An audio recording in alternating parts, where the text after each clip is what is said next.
Good morning. This is the Paradise Unicorn Priestess bringing you day 107 of A Course in Miracles, the Yin translation where we use female words. This would be April 17th if you are starting at the beginning of the new year. From perception to knowledge, all healing is release from the past. That is why the Holy Spirit is the only healer. She teaches that the past does not exist, a fact which belongs to the sphere of knowledge, and which therefore no one in the world can know. It would indeed be impossible to be in the world with this knowledge. For the mind that knows this unequivocally knows also it dwells in eternity and utilizes no perception at all. It therefore does not consider where it is, because the concept of where does not mean anything to it. It knows that it is everywhere, just as it has everything and forever. The very real difference between perception and knowledge becomes quite apparent if you consider this. There is nothing partial about knowledge. Every aspect is whole, and therefore no aspect is separate. You are an aspect of knowledge, being in the mind of God, who knows you. All knowledge must be yours, for in you is all knowledge. Perception at its loftiest is never complete. Even the perception of the Holy Spirit, as perfect as perception can be, is without meaning in heaven. Perception can reach everywhere under her guidance, for the vision of Christ beholds everything in light, yet no perception, however holy, will last forever. Perfect perception, then, has many elements in common with knowledge, making transfer to it possible. Yet the last step must be taken by God, because the last step in your redemption, which seems to be in the future, was accomplished by God in your creation. The separation has not interrupted it. Creation cannot be interrupted. The separation is merely a faulty formulation of reality with no effect at all.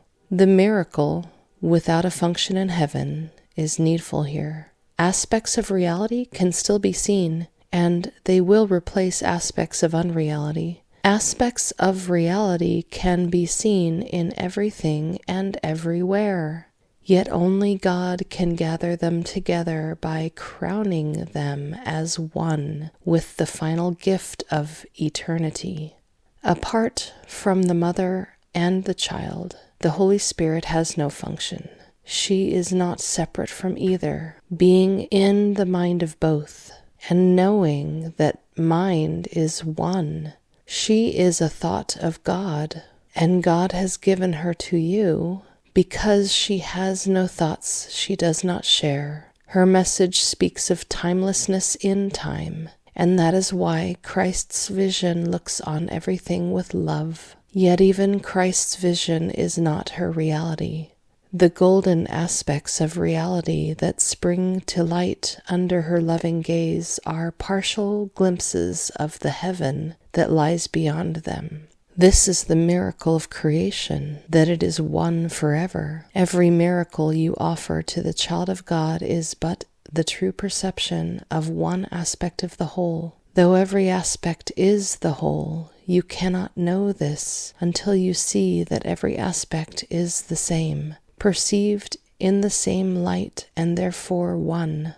Everyone seen without the past thus brings you nearer to the end of time, by bringing healed and healing sight into the darkness, and enabling the world to see. For light must come into the darkened world to make Christ's vision possible, even here. Help her to give her gift of light to all who think they wander in darkness, and let her gather them into her quiet sight that makes them one. They are all the same, all beautiful and equal in their holiness, and she will offer them unto her mother as they were offered unto her. There is one miracle, as there is one reality, and every miracle you do contains them all, as every aspect of reality you see blends quietly into the one reality of God.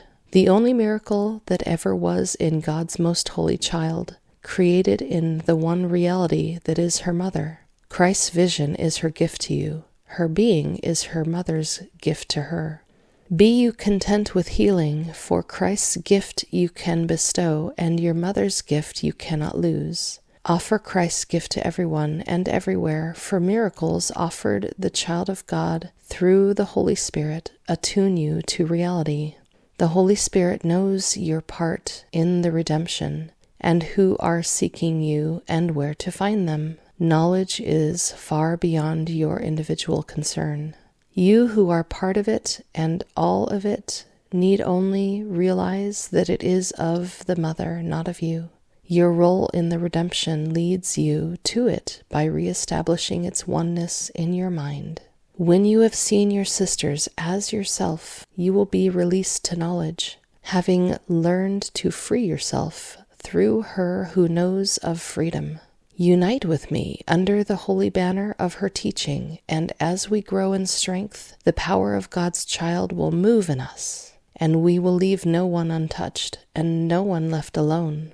And suddenly time will be over, and we will all unite in the eternity of God the Mother. The holy light you saw outside yourself in every miracle you offered to your sisters will be returned to you, and knowing that the light is in you, your creations will be there with you as you are in your mother. As miracles in this world join you to your sisters, so do your creations establish your motherhood in heaven. You are the witness to the motherhood of God, and she has given you the power to create the witnesses to yours, which is as hers. Deny a sister here, and you deny the witnesses to your motherhood in heaven. The miracle that God created is perfect, as are the miracles that you established in her name. They need no healing, nor do you when you accept them. Yet in this world your perfection is unwitnessed. God knows it, but you do not, and so you do not share her witness to it.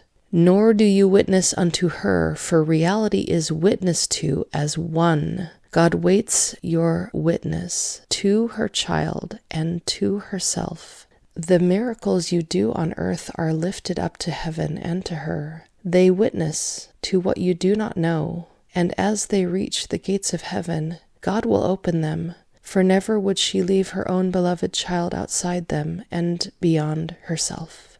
It's passages like this one that feel so beyond me. I do not mean to offend if I use the word alien. This is not the only channeled source that makes me feel that way. The channeled source called the raw materials or the law of one, which I hold sacred also at a very similar level as I do A Course in Miracles, also can make me feel that way. I think there's fear in that for me sometimes. I don't know about how other people respond to these things, but the way it speaks of knowledge, the way it speaks of time ending and being one and disappearing into God, I suppose that's my ego. There are moments where A Course in Miracles said in a previous reading that redemption feels like hell to the ego, to the end, it feels like destruction, the end of everything.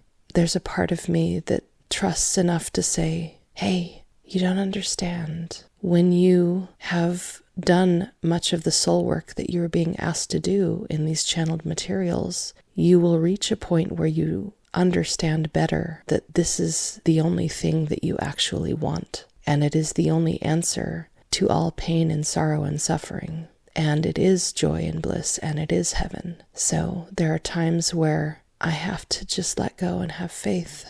I realize that not everybody is there, and that that's not right for everybody. It's part of my grappling with these things. I get the feeling that others have similar experiences. All right, on to lesson 107. Truth will correct all errors in my mind. What can correct illusions but the truth? And what are errors but illusions that remain unrecognized for what they are? Where truth has entered, errors disappear.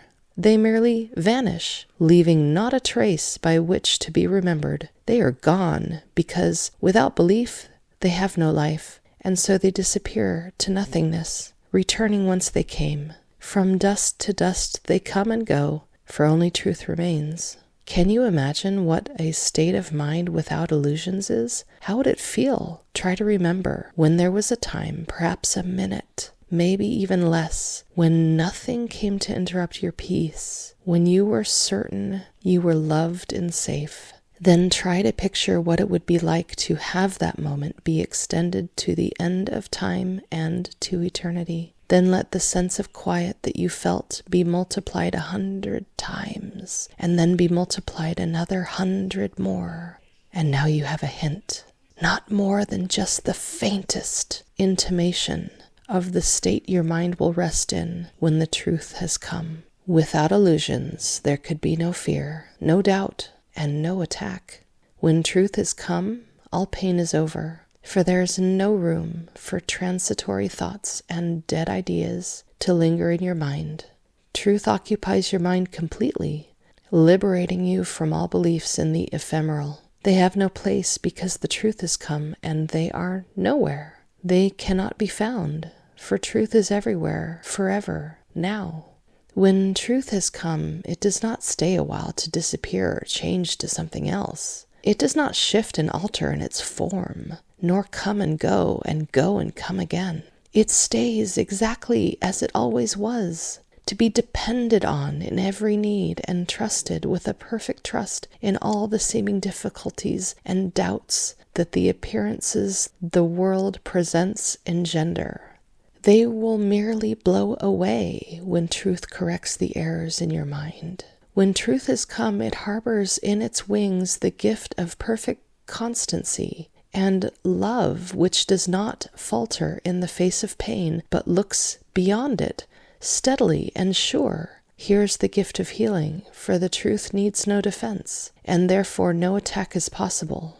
Illusions can be brought to truth to be corrected, but the truth stands far beyond illusions, and cannot be brought to them to turn them into truth. Truth does not come and go, nor shift, nor change. In this appearance, now and then in that, evading capture and escaping grasp, it does not hide.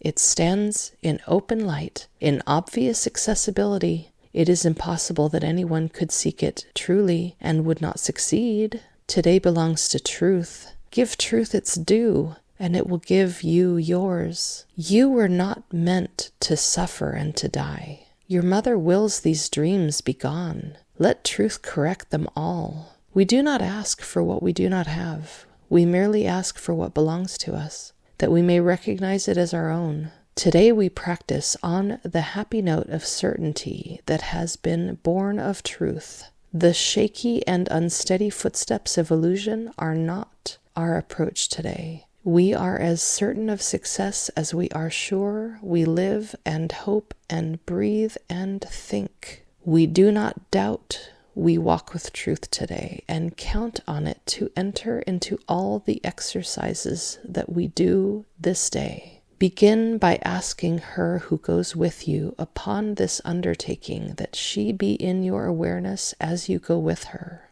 You are not made of flesh and blood and bone, but were created by the self-same thought which gave the gift of life to her as well.